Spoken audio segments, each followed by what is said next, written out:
पूरी कथा समझने के लिए पिछला एपिसोड अवश्य देखें। अब हम आगे की कथा बताते हैं। जब राजा परीक्षित को यह समाचार मिला कि महर्षि समीक के पुत्र श्रृंगी ने उन्हें श्राप दे दिया है, 7वें दिन उन्हें तक्षक नाग के विष से मृत्यु प्राप्त होगी, तब वे अत्यंत दुखी और चिंतित हो गए। समय बीतता गया और 7वां दिन समीप आ गया। इसी बीच एक विद्वान ब्राह्मण काश्यप ऋषि, जो जहर उतारने की अद्भुत विद्या में निपुण थे, उन्होंने यह समाचार सुना। उन्होंने सोचा, यदि मैं राजा परीक्षित को तक्षक के विष से बचा लूं तो मुझे असीम धन और यश की प्राप्ति होगी। यह सोचकर वे शीघ्रता से हस्तिनापुर की ओर चल पड़े। रास्ते में तक्षक नाग, जो यह सब जानता था, उसने एक बूढ़े ब्राह्मण का रूप धारण किया और काश्यप ऋषि के सामने प्रकट हो गया। तक्षक ने उन ऋषि से पूछा, हे ब्राह्मण, आप इतनी शीघ्रता से कहाँ जा रहे हैं? काश्यप ऋषि बोले, राजा परीक्षित को तक्षक नाग डसने वाला है, लेकिन मेरी विद्या से मैं उन्हें पुनः जीवित कर दूंगा। तक्षक हंसा और अपने वास्तविक रूप में आकर बोला, हे ब्राह्मण, मेरे डसे हुए को कोई बचा नहीं सकता। यदि तुम्हारी विद्या इतनी शक्तिशाली है तो मैं तुम्हारी परीक्षा लेता हूं।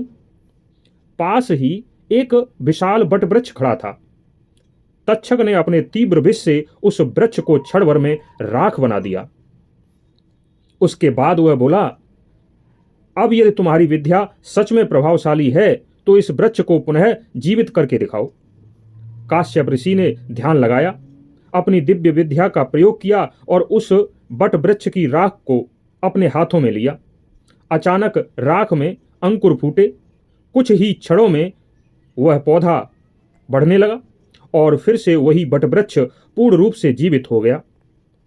तक्षक यह देख स्तब्ध रह गया। तक्षक ने हाथ जोड़कर कहा, हे ब्राह्मण श्रेष्ठ, मैं आपकी महान विद्या को देख चुका हूं, किंतु राजा परीक्षित को बचाने से आपको क्या लाभ होने वाला है? वे तो श्रापित हैं, उनकी आयु समाप्त हो चुकी है, फिर आपके प्रयास व्यर्थ ही जाएंगे। ऐसा आप क्यों करने वाले हैं? आप राजा परीक्षित से जो धन प्राप्त करने जा रहे हैं, उससे कहीं अधिक धन मैं आपको दे देता हूं। आप कृपया लौट जाइए। काश्यप ऋषि कुछ देर विचारों में डूबे रहे। उसके बाद उनके दिव्य ज्ञान ने संकेत दिया कि राजा परीक्षित को बचाना अब असंभव है। इसलिए उन्होंने धन का रास्ता चुना। उन्होंने धन स्वीकार किया और वापस लौट गए। अब क्या होना था? अब तक्षक पूरी तरह निश्चिंत था और हस्तिनापुर की ओर बढ़ चला।